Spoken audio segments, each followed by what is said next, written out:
Next one is Bohr's atomic model. तो Bohr's atomic model जो है इसमें क्या खासियत है, बोर्स एटॉमिक मॉडल में क्या खासियत है, तो जो ड्रॉबैक्स यहां पे देखने को मिले, रुदरफोर्ड मॉडल ऑफ एटम्स में जो ड्रॉबैक आपको देखने को मिले वो भी एक्सप्लेन कर दिया, किसने किया, बोर्स ने किया। तो कौन से ड्रॉबैक थे, ड्रॉबैक ये था कि इलेक्ट्रॉन जो है सर्कुलर ऑर्बिट में ही कैसे रिवॉल्व करता है, तो क्यों रिवॉल्व करता है सर्कुलर ऑर्बिट में ही, ये बताया। ठीक है, दूसरी बात कि ये लाइन स्पेक्ट्रा ही क्यों देता है, कंटिन्यूस स्पेक्ट्रा क्यों नहीं देता, ये भी बताया। ठीक है, बराबर ध्यान देना। तो बोर्स के एक्चुअल में 3 पॉस्टुलेट बोल सकते हैं। बोर्स ने कितने पॉस्टुलेट दिया, फिर इसमें 3 पॉस्टुलेट दिया है। उसमें का सबसे पहला पॉस्टुलेट क्या है, ठीक है, सबसे पहला पॉस्टुलेट है, तो फर्स्ट पॉस्टुलेट आप बोल सकते हैं बोर्स 3 पॉस्टुलेट्स में से फर्स्ट पॉस्टुलेट में ये बताता है कि इलेक्ट्रॉन जो है वो सर्कुलर ऑर्बिट में रिवॉल्व करता है, लेकिन क्यों करता है। ठीक है, तो सर्कुलर ऑर्बिट में इसलिए रिवॉल्व करता है क्योंकि देखो यहां पे पॉजिटिवली चार्ज पार्टिकल और ये है निगेटिवली चार्ज पार्टिकल, या number of positively charge particle रहे या नंबर ऑफ इलेक्ट्रॉन्स यहां पे रहे, तो इनके बीच में कौन सा फोर्स ऑफ अट्रैक्शन रहेगा, इनके बीच में इलेक्ट्रोस्टैटिक फोर्स ऑफ अट्रैक्शन रहेगा, इनके बीच में इलेक्ट्रोस्टैटिक फोर्स ऑफ अट्रैक्शन रहेगा। ठीक है, इलेक्ट्रोस्टैटिक फोर्स ऑफ अट्रैक्शन क्या होता है, तो electrostatic force of attraction, electrostatic force of attraction, ठीक है, विच इज इक्वल टू क्या रहता है, देखो ये गोल घूमेगा तो there is a centripetal force, क्या देखने को मिलेगा, there is a centripetal force, एक सेंट्रीपिटल फोर्स आपको देखने को मिलेगा, क्योंकि गोल घूमता है, जब भी कोई चीज गोल घूमती है तो क्या आएगा उसमें, सेंट्रीपिटल फोर्स आएगा।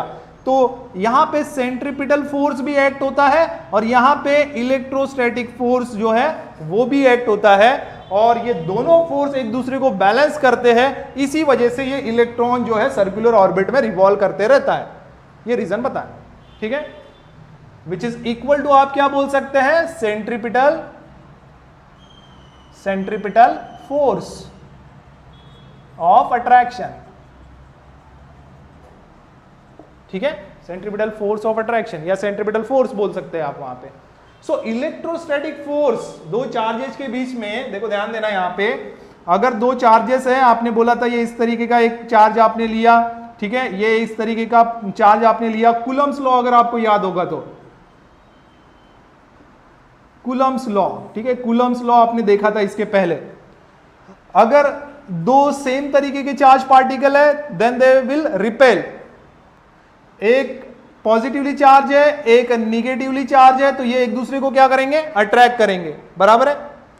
अब इसके जो भी फोर्स से ये अट्रैक्शन देखने को मिलता है या फिर रिपल्शन देखने को मिलता है, मान लो पॉजिटिव है तो there is a force of repulsion, so whatever the force of attraction और repulsion between the two charges, ये फोर्स इलेक्ट्रोस्टैटिक फोर्स कहलाता है, और वो फोर्स का वैल्यू कितना रहता, तो वो फोर्स का वैल्यू था 1/4 pi epsilon not into magnitude of their charges, ठीक है, या प्रोडक्ट ऑफ देयर चार्जेस आप ये बोल सकते हैं, दैट इज क्यू, इसके ऊपर में भी चार्ज क्यू है, मान लो इसके ऊपर में भी चार्ज क्यू है, तो ये वाला चार्ज एक ये वाला चार्ज, और इनके बीच में जो डिस्टेंस है आर, उसका स्क्वायर, ये होता है इलेक्ट्रोस्टैटिक फोर्स, ये होता है इलेक्ट्रोस्टैटिक फोर्स ऑफ अट्रैक्शन, ठीक है, ये होता है electrostatic force of attraction, q into q square divided by r square. तो ये फोर्स ऑफ अट्रैक्शन होता है, इलेक्ट्रोस्टैटिक फोर्स ऑफ अट्रैक्शन। तो यहां पे आप ये लिख सकते हैं, thus you can write here 1/4 pi epsilon not into, ठीक है, देखो यहां पे आपको बुक में दिया रहेगा कि इसके ऊपर में जो चार्ज है ना E माइनस लिया हुआ है, इसके ऊपर में जो चार्ज है वो E प्लस लिया हुआ है, ऐसा दिया रहेगा। लेकिन मैग्नीट्यूड के फॉर्म में आप क्या ले सकते हो, ओनली E ले सकते हो। तो यहां पे दो चार्जेस है ये वाले, तो E इंटू E लेंगे आप, या फिर आप सीधा सीधा बोल दो कि क्या रहेगा, ई स्क्वायर रहेगा, और इसके बीच में कुछ डिस्टेंस रहेगा, वो डिस्टेंस हम क्या लेंगे, वो डिस्टेंस मान के चलेंगे कितना है, आर है, वो डिस्टेंस मान के चलेंगे कितना है, आर है।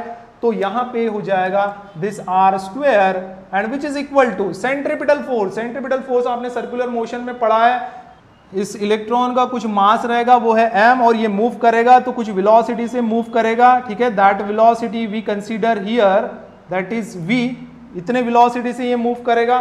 तो सेंट्रीपिटल फोर्स क्या होता है, और रेडियस तो इसका r हो गया, तो ये सेंट्रीपिटल फोर्स आप लिख सकते हैं it is mv square by r, ये फॉर्मूला होता है सेंट्रीपिटल फोर्स का। और यही रीजन से क्या होता है कि इलेक्ट्रॉन जो है इस ऑर्बिट में मूव करते रहता है, सर्कुलर ऑर्बिट में। बात समझ में आई इतना? तो ये हो गया पहला postulate, this is first postulate. Second postulate क्या कहता है, तो सेकंड पॉस्टुलेट ये कहेगा, सेकंड पॉस्टुलेट, ठीक है, ध्यान देना बराबर। सेकंड पॉस्टुलेट ये कहता है कि इलेक्ट्रॉन उस ऑर्बिट में रिवॉल्व करेगा, ध्यान देना बराबर, ऑर्बिट में रिवॉल्व करेगा, लेकिन इलेक्ट्रॉन उस ऑर्बिट में रिवॉल्व करेगा जिस ऑर्बिट में, ठीक है, ध्यान देना बराबर, यहां पे क्या बोल रहा हूं मैं, ठीक है, ये आप ऐसा दिखाते हो, इलेक्ट्रॉन जो है वो कुछ ऐसा इस तरीके का रिवॉल्यूशन दिखा रहा है, ठीक है, इस तरीके का जो इलेक्ट्रॉन है ना, ऐसे ऑर्बिट रहते हैं ना इसके, बराबर है, इलेक्ट्रॉन जो है ऑर्बिट में रिवॉल्व करते रहता है, ऑर्बिट में रिवॉल्व करता है, ये हो गया इसका न्यूक्लियस।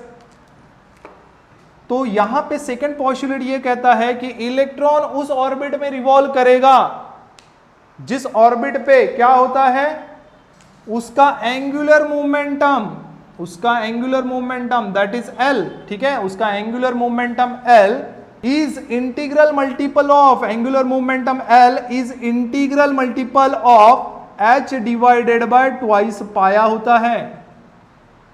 इलेक्ट्रॉन्स उन्हीं स्पेसिफिक ऑर्बिट्स में रिवॉल्व करते हैं जहां पे ये कंडीशन होता है। मान लो कि अगर आपको ये पता करना होगा कि कोई इलेक्ट्रॉन थर्ड ऑर्बिट में रिवॉल्व करता है, और थर्ड ऑर्बिट में जो रिवॉल्व कर रहा है, तो उसके लिए n का वैल्यू क्या होगा, 3 हो गया, प्लैंक कांस्टेंट उसका भी एक वैल्यू रहेगा, और इनका कैलकुलेशन करके देखोगे तो थर्ड ऑर्बिट के लिए जो इलेक्ट्रॉन मूव कर रहा है उसका एंगुलर मोमेंटम जो है वो आप निकाल सकते हो। तो कहने का मतलब यही है कि इलेक्ट्रॉन्स जो है ना उन्हीं स्पेसिफिक ऑर्बिट्स में रिवॉल्व करते हैं जहां पे ये कंडीशन क्या होती है, सेटिस्फाई होती है। बात समझ में आई? क्लियर है? यहां पे हम लिख देते where, where this L is what, L is the angular momentum,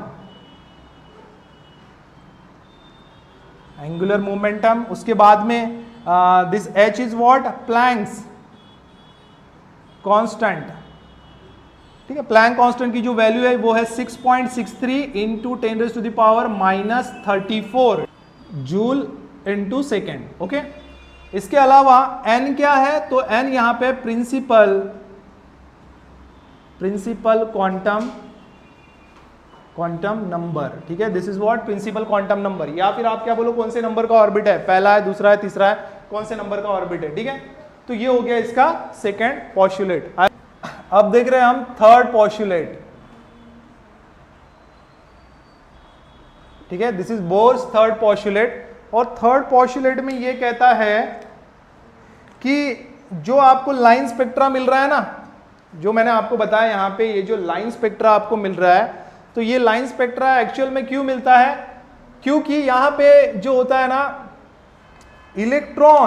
electrons जो ऑर्बिट में आपको दिखाई दे रहे हैं, ये एक ऑर्बिट हो गया, ये मान लो दूसरा ऑर्बिट हो गया, ये तीसरा ऑर्बिट हो गया, ठीक है। अब यहां पे आपको ये देखने को मिलेगा कि इलेक्ट्रॉन जो है, जैसे कुछ इलेक्ट्रॉन्स यहां पे रहेंगे, कुछ इलेक्ट्रॉन्स यहां पे देखने को मिलेंगे, कुछ इलेक्ट्रॉन्स यहां पे इस ऑर्बिट में देखने को मिलेंगे। तो इलेक्ट्रॉन जो होता है ना, इलेक्ट्रॉन जब हायर ऑर्बिट से लोअर ऑर्बिट पर जंप करता है, थर्ड पॉस्टुलेट क्या कहता है, इलेक्ट्रॉन जब हायर ऑर्बिट से लोअर ऑर्बिट पर जंप करता है, यहां से यहां आ गया, ऐसे जंप किया उसने, वहां से यहां तक आ गया, इन that case it radiates the energy, in that case it radiates the energy, तब ये एनर्जी रेडिएट करता है। और रेडिएशन जब करता है मतलब उसका एनर्जी कितना होता है, एक फोटोन का जो एनर्जी होता है E is equal to h nu, इतने अमाउंट ऑफ एनर्जी एक फोटोन जो है वो रिलीज करता है। एक फोटोन में कितना एनर्जी होता है, E is equal to h nu amount of energy जो है वो इस तरीके का रिलीज करता है। ठीक है, जैसे आपको यहां पे बोला था ना कि अगर ये स्पाइरल पाथ लेता है तो इसकी फ्रीक्वेंसी जो है कंटिन्यूसली बढ़नी चाहिए, कंटिन्यूसली बढ़नी चाहिए, बात समझ में आई। और कंटिन्यूसली बढ़ता है तो ऐसा कंटिन्यूस स्पेक्ट्रा मिलना चाहिए। अब इन्होंने जो है एक्सप्लेनेशन ये दे दिया कि देखो सर्कुलर ऑर्बिट में क्यों रिवॉल्व करता है वो, क्योंकि electrostatic force is equal to centripetal force होता है। तो इन दैट केस फ्रीक्वेंसी बढ़ने का कोई केस ही नहीं है। यहां पे फ्रीक्वेंसी बढ़ेगा क्या कंटिन्यूसली, नहीं बढ़ेगा।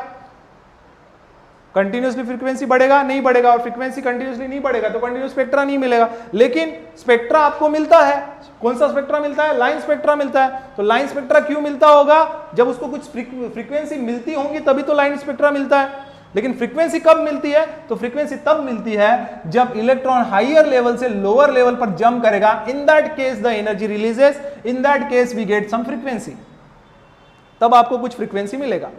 और वैसी केस में इलेक्ट्रॉन जंप करेगा तब जाके एनर्जी रिलीज करेगा, और तब जाके आपको ऐसा जो है कुछ पर्टिकुलर केसेस में आपको ऐसा ऐसे लाइंस आपको देखने को मिलेंगे, तो आपको लाइन स्पेक्ट्रा मिलेगा। कंटिन्यूस स्पेक्ट्रा मिलेगा क्या, नहीं। कंटिन्यूसली फ्रीक्वेंसी इंक्रीज हो ही नहीं रही है, कंटिन्यूसली फ्रीक्वेंसी में कोई चेंज आपको देखने को मिल ही नहीं रहा है। कब देखने को मिलता है फ्रीक्वेंसी, जब इलेक्ट्रॉन जंप करता है from higher energy level to lower energy level. तो ये जो एनर्जी ये रिलीज करता है इसको आप कैसा लिख सकते हैं, ठीक है, whatever the amount of energy get released, it can be written as that is E is equal to, ये होता है E, ठीक है, from higher minus E lower, where EH क्या दिखाएगा, हायर ऑर्बिट, और EL क्या दिखाएगा, लोअर ऑर्बिट। ठीक है, तो यहां पे जो एनर्जी है देखो, ये एनर्जी रिलीज करेगा, ये एनर्जी कौन सा, E is equal to h nu, that is you can write h nu also.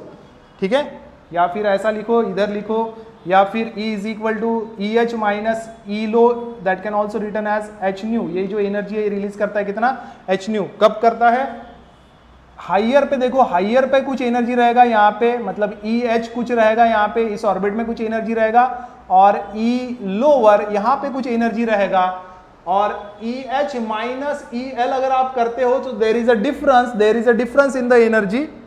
जैसे मान लो यहाँ पे एनर्जी कितना है, 10 का है, और यहाँ पे एनर्जी कितना है, 7 का एनर्जी है, तो 10 माइनस 7 कितना हो गया, 3 हो गया। तो 3 अमाउंट में एनर्जी ये क्या करेगा, रिलीज करेगा, 3 अमाउंट में एनर्जी ये क्या करेगा, रिलीज करेगा, ऐसा हो गया। So this is the third postulate